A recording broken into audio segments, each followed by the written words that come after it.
morning, good morning, good morning. I want to welcome everybody to Sierra Center for Spiritual Living. We're going to get started with our first two community songs. Here we go. One, two, three,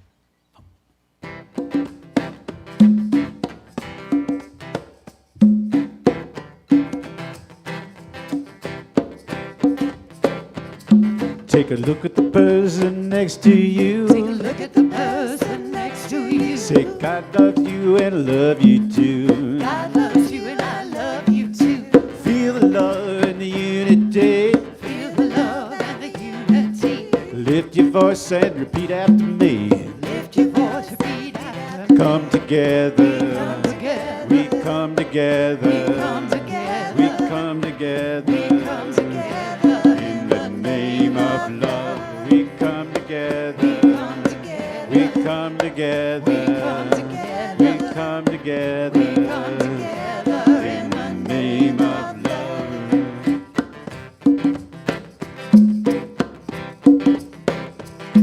Take a look at the person next to you. Take a look at the person next to you. Say, I recognize the God in you. I recognize the God in you.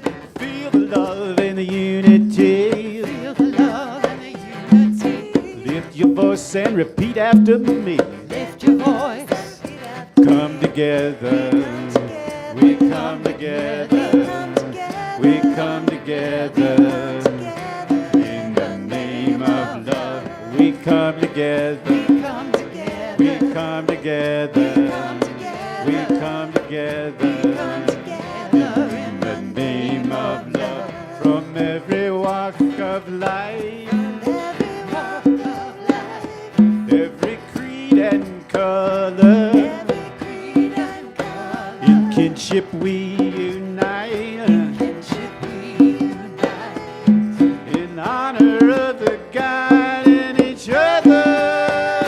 Take a look at the person next to you. Take a look at the person next to you. Say, Namaste, I bow to you. Namaste, I bow to you. Feel the love and the unity. Feel the love and the unity. Lift your voice and repeat after me. Lift your voice and repeat We after me. come together. We come together. We come together. We come together. We come together. We come together. In the name of love, we come together. We come together. We come together. We come together. In the name of love, we come together. We come together. We come together. In the name of love. One more time. Come together. Come together. Come together. We come together. Come together. In the name of love. In the name of love.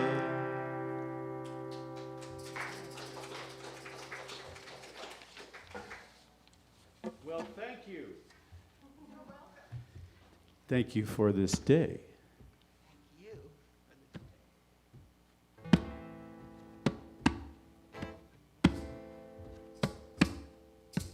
Thank you for this day, Spirit. Thank you for this day.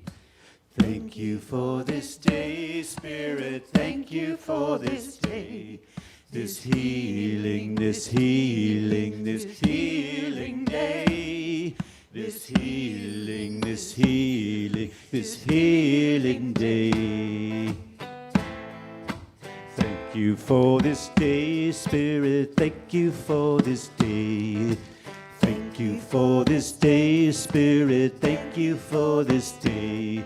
This healing, this healing, this healing day. This healing, this healing, this healing day. Thank you for this day, Spirit. Thank you for this day. Thank you for this day, Spirit. Thank you for this day. This beautiful, this beautiful, this beautiful day. This beautiful, this beautiful, this beautiful day. my friends. Thank you for my friend, Spirit. Thank you for my friend. Thank you for my friend, Spirit. Thank you for my friend. My wonderful, my wonderful, my wonderful friends. My wonderful, my wonderful, my wonderful friends. Thank you for this day, Spirit. Thank you for this day. Thank you for this day, Spirit. Thank you for this day.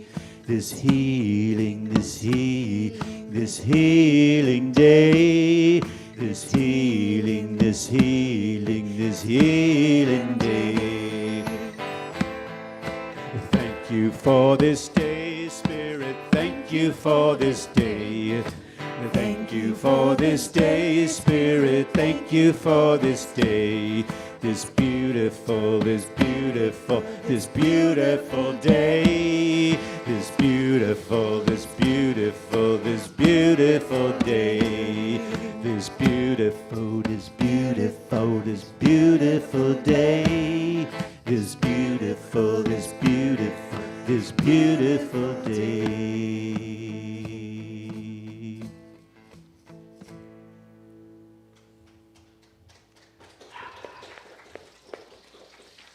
Good morning again. Welcome again to Sierra Center for Spiritual Living. I want to welcome everyone who's joining us virtually on YouTube, Facebook, and Zoom, and welcome the folks here in the room. We are navigating some interesting times, are we not? They change by the minute, so we get to truly practice mindfulness and being present in the moment. And so my name is Reverend Rafe Ellis. I am honored and privileged to be the senior minister here at Sierra Center for Spiritual Living, which gives me the privilege to remind us of who we are and to share with you who might be joining us for the first time, who we are as a community.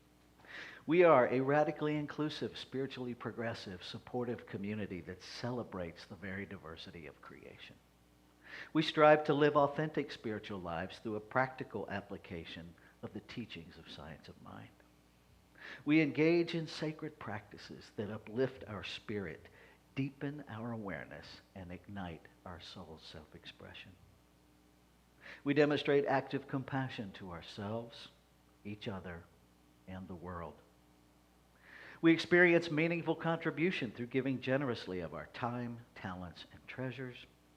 And we intentionally, on purpose, shamelessly, unapologetically promote our community and our teachings.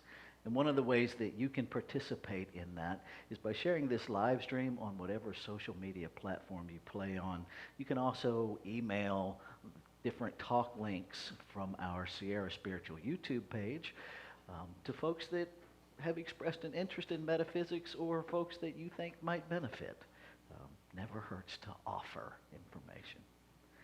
So one of the things that we do to demonstrate our inclusivity is our inclusion candle lighting ritual. And Valerie's coming to help us with that this morning. So let me get her fired up here, literally. All right. And so we light these candles to celebrate the unity of all people, all faiths, all beings, all life. We light the first candle for the shamanic traditions, honoring the beliefs and practices of all indigenous peoples.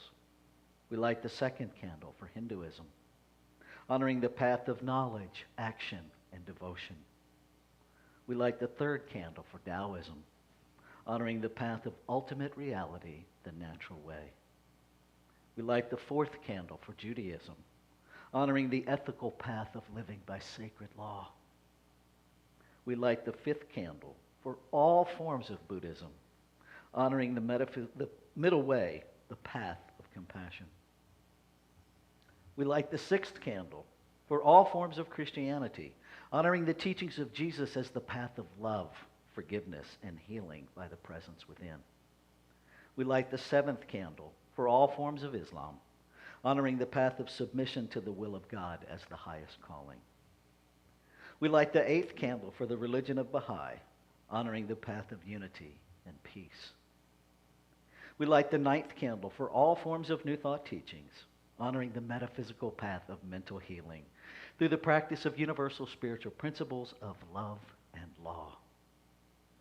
We light the 10th candle for absolute inclusivity, affirming that all are welcome and celebrated here. And we light this final candle, honoring the infinity of oneness as all creation, seen and unseen. Thank you, Valerie. So now I'm going to give Valerie time to get back up here before she sits down, because I've confused her by giving her something different to do. And we're going to go back to our musicians for our next community song. Here we go. God is my source, God is my power, God gives me everything I need. So I give thanks for all my blessings, God gives me everything I need. God is my source, God is my power, God gives me everything I need. So I give thanks for all my blessings, God gives me everything I need. God is my source, God is my source, God is my power, God gives me everything I need.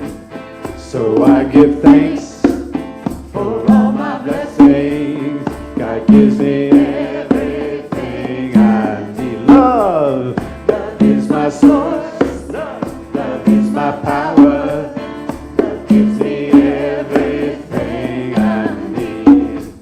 So I give thanks, I give thanks for all my blessings, love gives me everything I need. How about some joy? Joy is my source, joy is my power, joy gives me everything I need. So I give thanks for all my blessings, joy gives me everything I need. Peace, peace is my source, peace is my power, peace gives me everything I need. So I give thanks for all my blessings, peace gives me everything I need. God is my source, God is my source, God is my power, God gives me everything I need. So I give thanks for all my blessings, God gives me everything I need. God gives me everything I need. God gives me everything I need.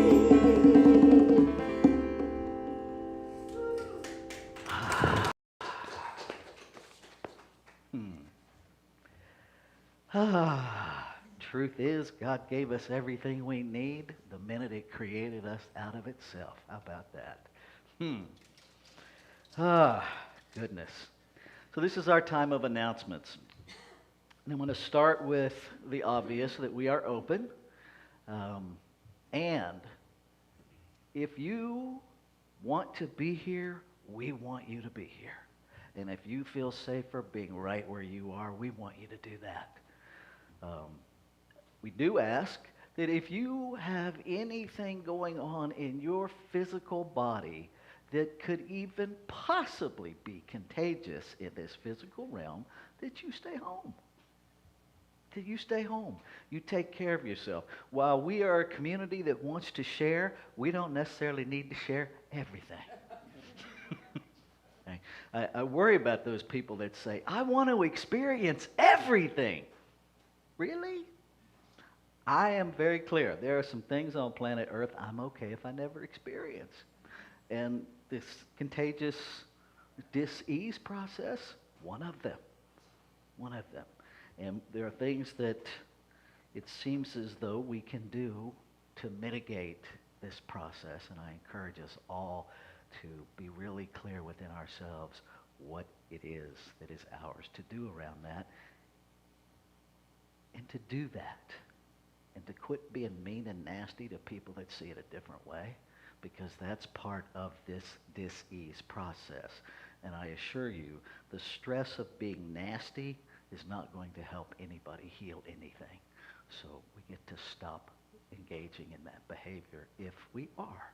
And if you're not, great, carry on. So we have a system here at Sierra Center to help us communicate to one another about what our comfort zone is.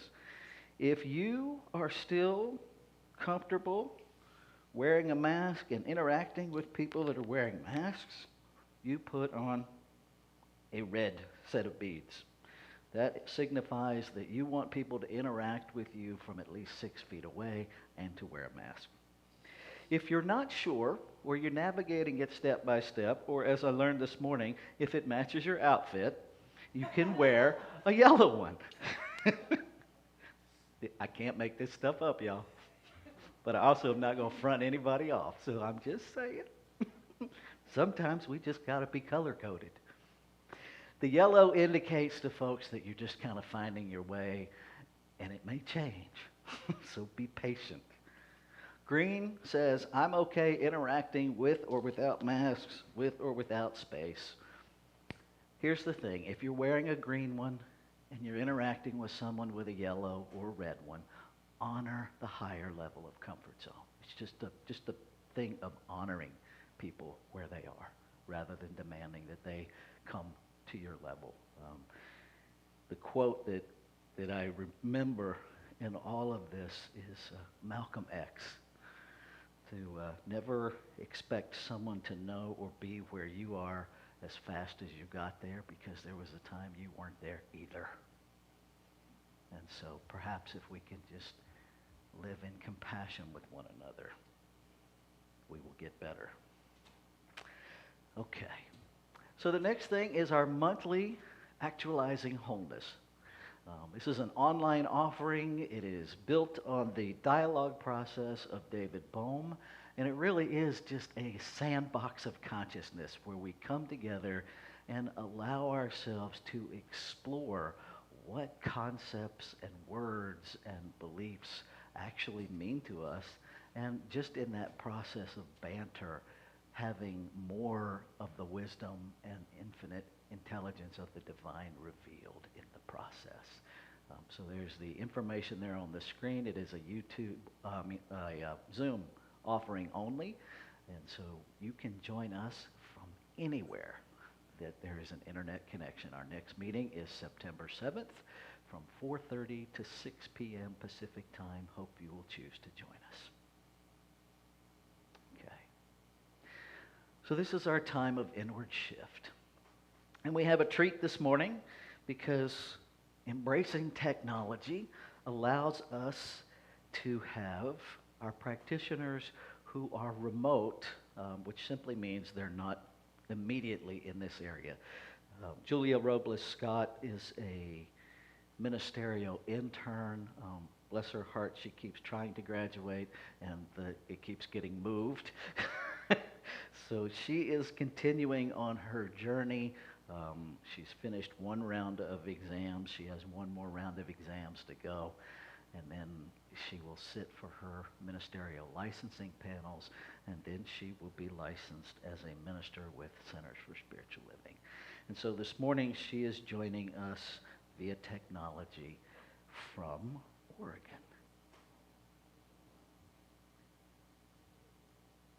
And it'll be right up. They're working on the technology now.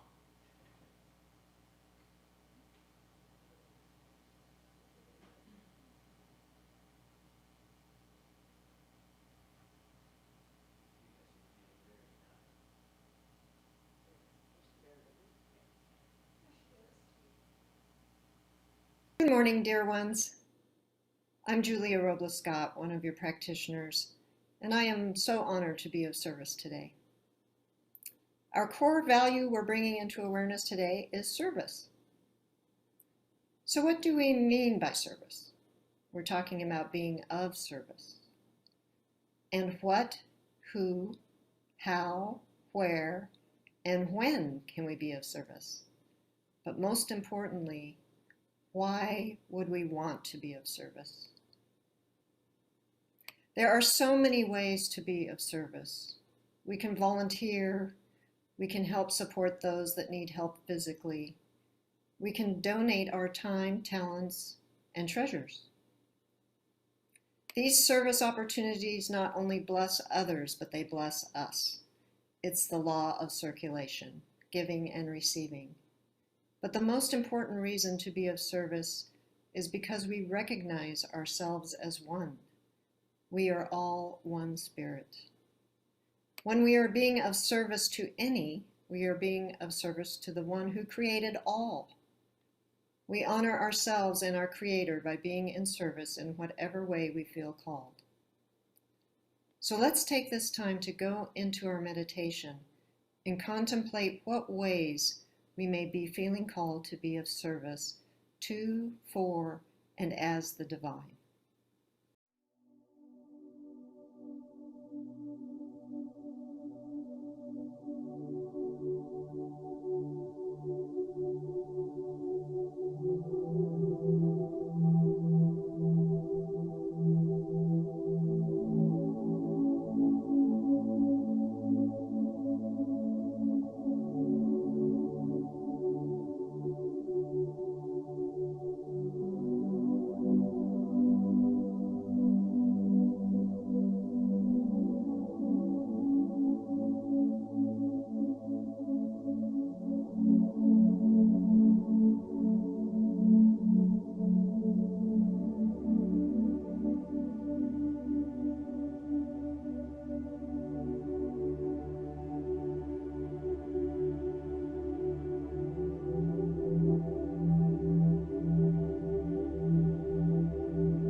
invite you to close your eyes and take these words as your own if you feel comfortable as we go into prayer.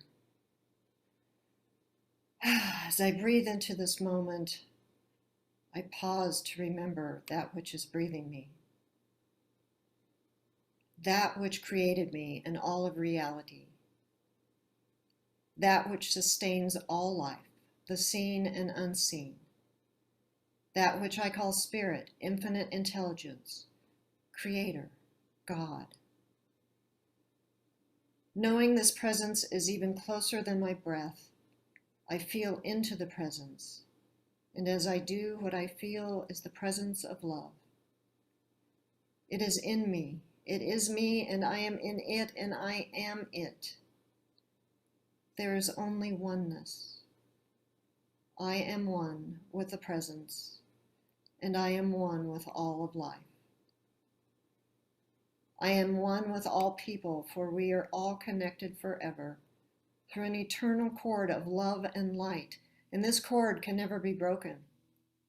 No matter how much we try to separate ourselves in the multitudinous creative ways we can dream up, it is just that, a dream of separation and illusion. And we are being called to wake up, now more than ever. Wake up now and know this truth, that we are all one, and each and every one of us is a beloved and cherished part of the whole. Each one of us is here to play our part in the grand scheme of our blessed awakening. So today, right now, we can ask ourselves, what is my part to play? Where am I being called to be of service? How can I help co-create a new world? A world based on love, beauty, joy, freedom, abundance, faith, and trust. Say yes to that. For now is the time for us to come together as one, to heal the illusion of separation, to love our brothers and sisters as ourselves, for that is the truth of who we are. I am you, you are me. We are one in spirit. Joyfully recognizing that when we are being of service, we are serving the whole, that we are serving all of life, and that we are serving the one, that one which is so beautiful our human mind cannot even conceive of, and we have no words that can fully describe it. Today, I remember that when I feel called to be of service, it is a sacred calling because all that is sacred. It is all spirit, everywhere present, always. This is our truth now and forever. And knowing this as our truth, I gratefully release my word into the law, knowing it is so, and so it is. And now it is time for our weekly affirmation. I will say it once, and then I invite you to say it with me. My imagination grows my consciousness and expands my life now. My imagination grows my consciousness and expands my life now. And so it is. Namaste.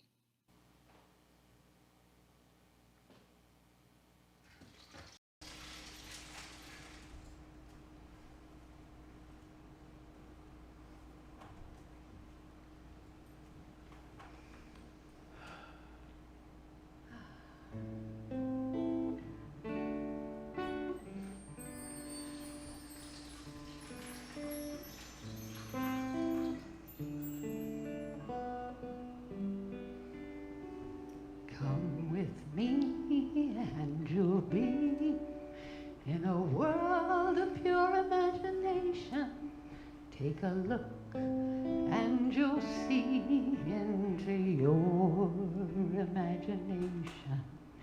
We'll begin with a spin, traveling in the world of my creation. What we'll see will defy explanation. If you want to view paradise, simply look around and view it. Anything you want to do it. Want to change the world, there's nothing to it. There is no life I know to compare with your imagination. Living there, you'll be free if you truly wish to be. If you want to view paradise, simply look around and view it. Anything you want to do it. Want to change the world, there's nothing to it. There is no life I know to compare with your imagination. Living there, you'll be free if you truly wish to be.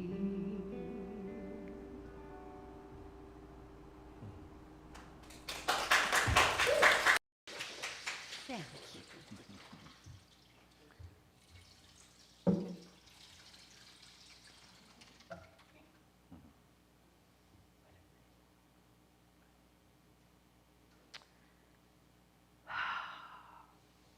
So I invite you to send your adult out of the room and allow your child to be present during this talk. We all have both parts. This is a talk that your child part of you really needs to hear, because it's the one we're going to empower this morning. Because our adult is getting us in a world of hurt. Our child part knows exactly how to heal this. So our theme this year is timeless wisdom, vision, evolutionary vision. And what that means is we're looking at wisdom that truly does transcend time. It's wisdom that has always been wisdom. It's wisdom that is wisdom now. It's wisdom that will be wisdom into what we call the future. Evolutionary vision is literally catching the vision of life evolving, life unfolding. Our theme this month is Pause for Guidance, which I think is perfect for this time here on planet Earth. We tend to identify ourselves with doing. And in times where we are under a tremendous amount of anxiety or stress, we seem to have this false belief that doing more will fix it faster. Not so much. Not so much. And so this morning we're going to pause and explore the guidance of sparking imagination. Now, those of you that have been with me for a while know we're going to take some words apart to understand what they mean, because my experience here on planet Earth is while we have an agreed upon book called the dictionary, few of us actually use it. And we all have PhDs in MSU, right? We make stuff up and we act like it's true. And then it becomes true for us. And then we try to communicate with other people who are actually operating from their PhD in MSU, and no one is going to the agreed upon book of definitions. And so we're not communicating with one another. So here's the thing about a spark. And this will crack you up. At least it did me. The origin of the word spark means a lively young fellow. What? I mean, literally, I checked multiple sources because I'm like, who punked my dictionary? And the verb context of sparking in its origin meant to engage in courtship. All right? I'm like, huh, who knew? Certainly not I. So Spark and sparking has evolved over time, much like the word bully that started out meaning good fellow, that now means the complete opposite, right? So we get to change the words we use. So today we're going to use spark from the point of view of a small fiery particle thrown off of a fire, or a trace of a specified quality or intense feeling. Because it's not always a physical ember.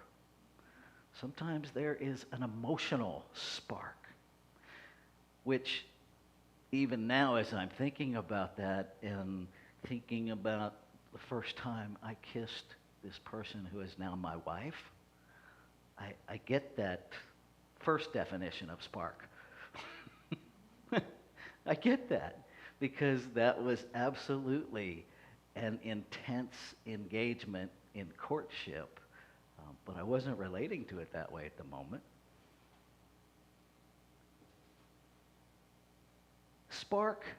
Sparking can also be a point of ignition. And if you're any bit of a survivalist, or even if you're not, if I had one of the cigarette lighters over here, that point of ignition is created by friction. Right? In a cigarette lighter, it's a metal wheel rubbing against a piece of flint. Right? Out in nature, two rocks. Right? The blade on your lawnmower hitting a rock. We know that can ignite a fire. Right? Your weed eater can grab a rock and throw it, and it can hit on another rock as it lands and spark. Okay? So when we think about conflict, we tend to think of it as a negative thing, and yet in the wintertime, your heating system is not going to ignite without some friction. If you cook with a gas stove, you're not cooking anything without a point of friction because it's required to ignite the gas that's coming into your stove. And so perhaps part of what we can do in this process this morning is reframe this idea of friction, that maybe it's not such a negative thing when it's used correctly. When it's used correctly. Because when it's used incorrectly, we start forest fires. We burn down homes. We burn down entire cities. When we use it incorrectly, we start fights with one another over the silliest stuff. I mean, I can tell you, because I've been one of these people, that, get into arguments, and if you ask me midway through the argument what I'm even arguing about, I don't know. I'm so ignited by the passion of being right that it doesn't even matter what the argument is. I'm just being right. Anybody that witnessed the Board of Supervisors meeting this past week got to witness some of that behavior. People showed up with a preemptive argument. And even when what was happening in the room was happening in their favor, they argued with it so that they could read their argument. It was bizarre to watch. And even the folks, the supervisors would interrupt them and say, you understand that we're actually giving you what you've asked for and more, right? And they just kept going like they didn't even hear it. It was bizarre. What are we doing? We're so busy in our position. Folks, imagination. This is the word we need to look at. Because we got sparked down. We're sparking. We're in full-fledged inferno mode with one another. Imagination lives in the gap. The imagination is seeing what's not visible. It takes no imagination for me to see this lectern. It takes no imagination for me to see these chairs. They're right there. It takes no imagination for me to see each of you. It takes some imagination for me to see you out there in virtual land, because I can't see your body.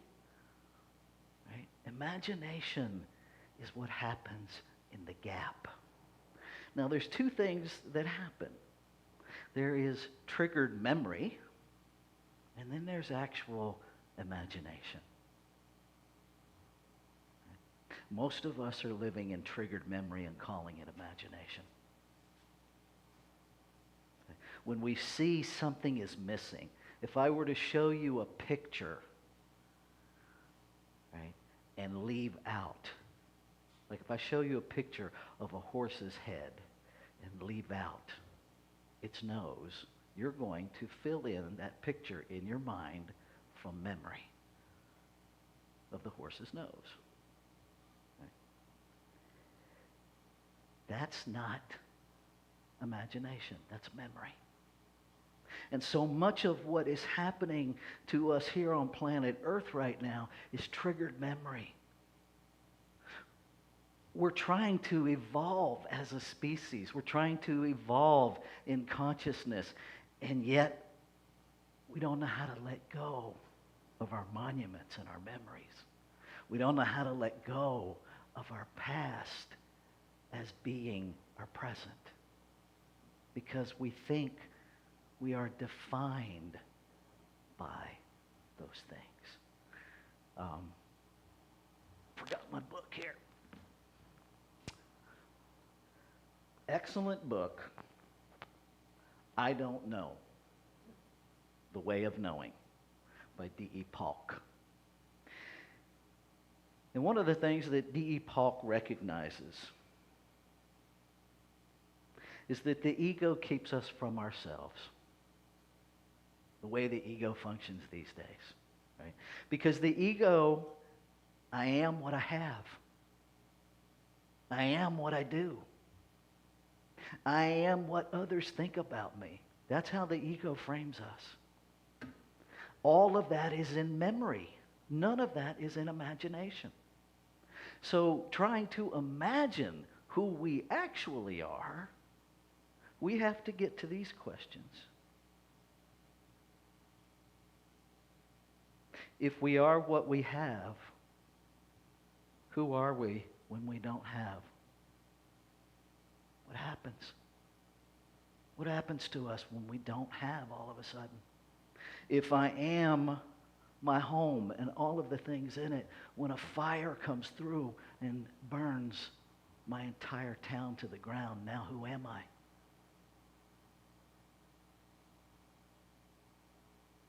If we are what we do, who are we when we do less, do differently, or do nothing? How many of us are so identified with the work we do in the world that if our job changes or goes away, we don't know fundamentally who we are?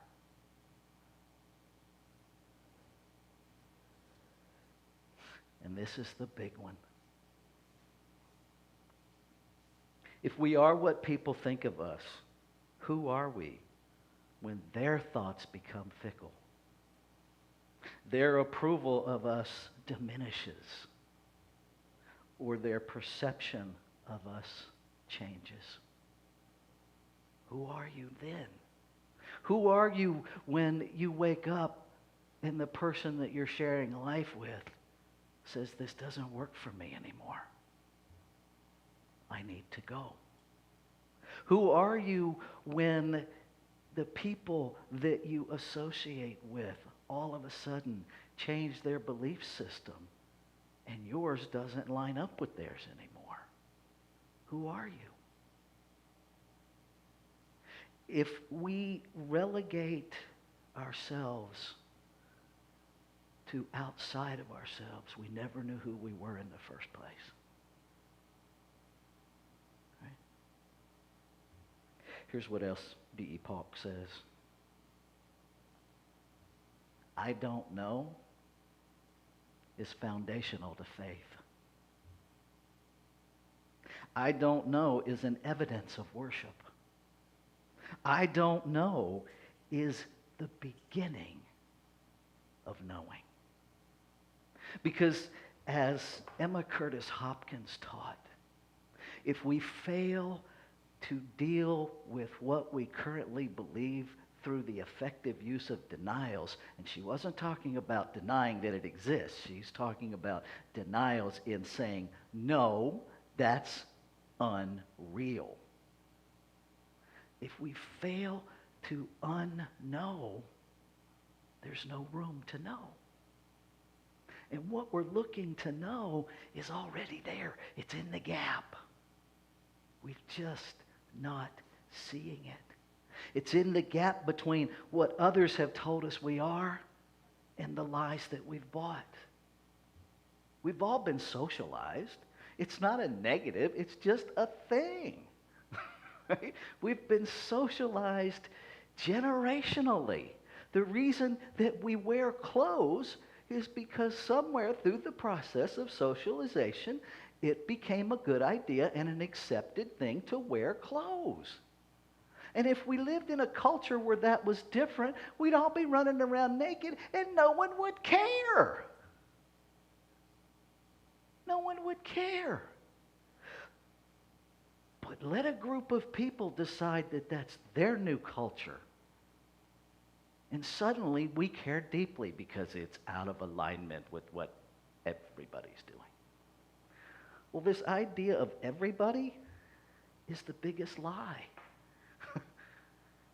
That's the biggest lie. Here's the thing about everybody. This is the one thing that I know is true about everybody. Everybody does it different. But we keep looking for sameness. We're not going to find it. We're made of the same stuff, but we're intentionally made to be diverse. Because the only thing the infinite can expand is its experience of itself. How does it do that? Through its imagination, through seeing a new version of itself in the gap of what is and what might be. That's the stuff of our childhood. So I invite you, I'm going to do a little meditation. So I invite you, if you're comfortable, to close your eyes. If you're listening to this while you're driving, please don't do that. I say that because I've talked to people who do. Like, no. And I want you to go back. Go back to a place in your childhood. And it's going to be different for everybody, so I'm not going to put an age on it. But go back to that place in your childhood where life was magical, where you believed what you imagined, where you could see the magic that wasn't there in physical form, and bring that precious, wise being into this moment, into a world that is navigating a pandemic, into a world that is navigating political division, into a world that seems overly invested in making one another wrong. And ask that part of you, what's here that I'm not seeing? Where's the magic that will heal?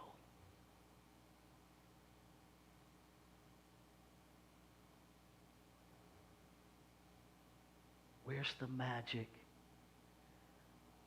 in how you want to show up in this world? No matter what anybody thinks about me, I want to show up like this. This is how I want to play. Because I know it's true. That freedom, that place of childlike magic freedom, just going to rest in the silence for about a minute and just let that part of you tell you.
Then I'm going to share 3 questions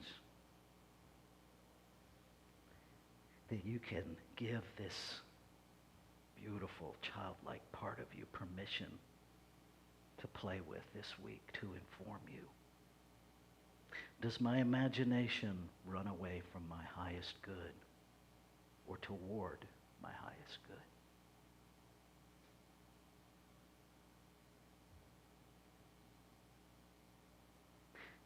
Am I mindful of a triggered memory versus a sparked imagination?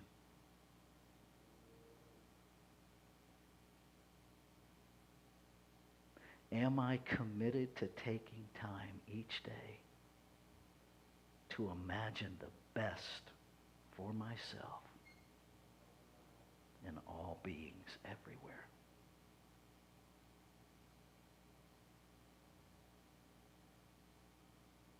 I invite you to empower that part of you this weekend, to hold you accountable to those 3 questions.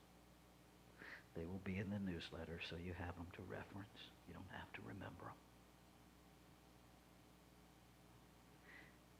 And as we close out,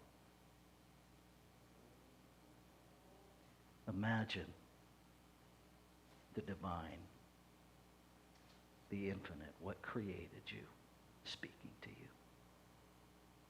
Hold your breath. Make a wish. Count to 3. Come with me, and you'll be in a world of pure imagination. Take a look, and you'll see into your imagination. We'll begin with a spin traveling in a world of my creation.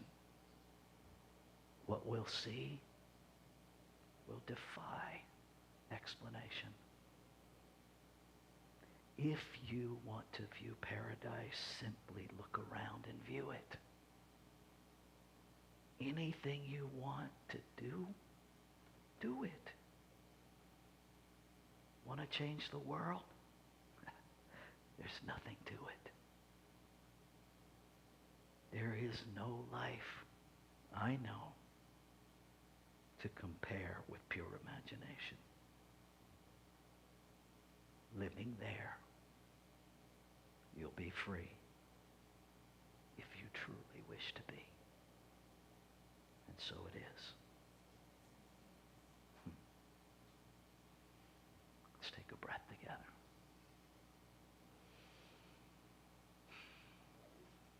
Hang out with your inner child. It knows who you are. Let it re-educate you about how magnificent you are.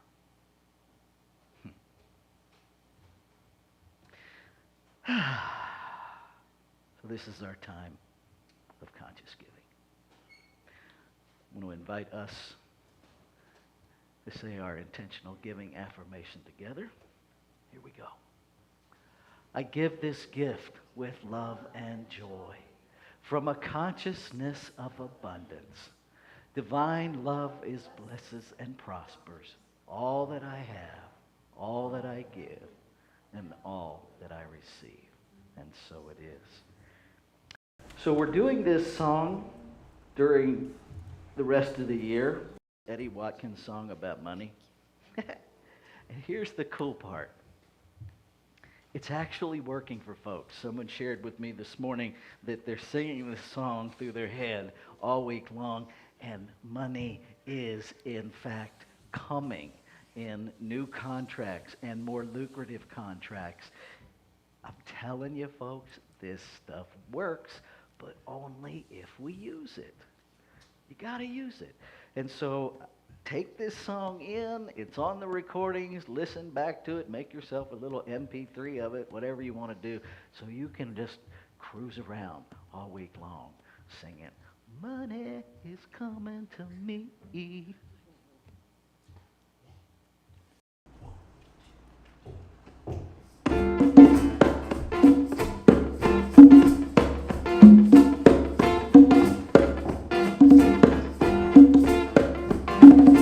Money is coming to me.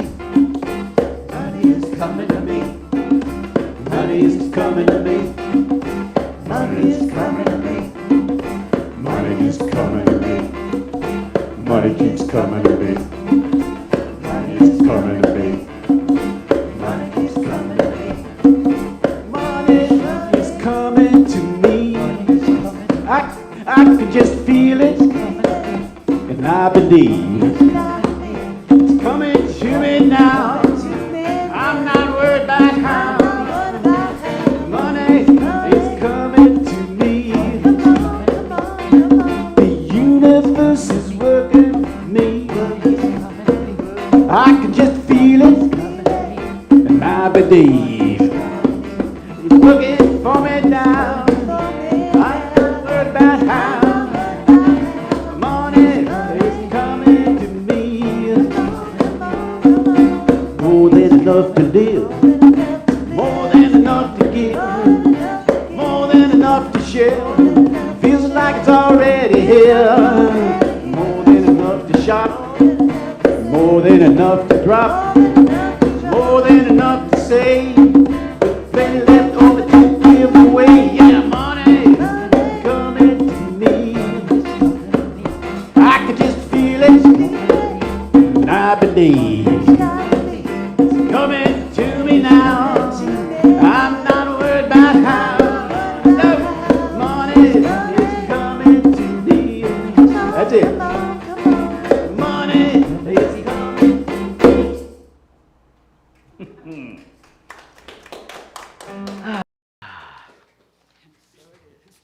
So I want to take a moment to bless the money that has come to us, that we give through Sierra Center for Spiritual Living to do good work in the world, to sustain this community, to sustain our private nonprofit partners beyond our walls, to sustain our organization internationally. Grateful, grateful, grateful. And so it is. So it is. Right. So, a couple of reminders. I'm just finishing up the Living the Serenity Prayer class, and we'll be probably rolling out the next class. We're going to give a little break during the month of September, but look for the first part of October. I'm going to roll out a class that is just on the first chapter of the Four Agreements, called Freedom from Conditioned Thinking. We are going to understand how it is we got conditioned to think and believe the way we do, and what we can do to bust loose from that so that we can actually think from that ultimate reality, that place of truth, rather than continuing the nonsense that does not work. Want to thank our musicians. Thank you, Valerie. Thank you, Sharon Joy. Thank you, Jeff. Thank you, Julie. Thank you, Juanita, for being on the live stream this morning. Thank you, Hillary, for being on the PowerPoint. Thank you, Stephen, for being our greeter this morning. I'm assuming the flowers were left over from Carol Usom's celebration of life yesterday, so thank you for those. I think that's it. If you are joining us online, you are more than welcome to, in fact, we encourage you to give in support of this ministry through our donate page, www.sierracenter.org/donate.html. I've said that so much I actually have it memorized now. And also on that same website, you can submit a prayer request. The practitioners and the ministers, we want to hold you in prayer. You don't have to do this alone. So if you're here in the room, you can submit a prayer request in the prayer box over there. If you're online, you can submit it through the website. It comes directly to me, no one else. And then I submit those confidentially to our ecclesiastical staff. Okay, I think that's it. Oh, next week. Next week we have Gary Lynn Floyd in the house. He will physically be here. We have enough space to do this safely. We have the technology to do it. So join us here, join us there, just join us. All right, here we go. Let's stand and do our benediction. Something wonderful is happening as me right now. Something wonderful is happening as me right now. It is this thing called creation. It is this thing called creation. It is this thing called imagination. It is this thing called imagination. It is this thing called openness. It is this thing called openness. I know it. I know it. I feel it. I feel it. I sense it. I sense it. Because I am it. Because I am it. And so it is. So it is. Sing us out, musicians.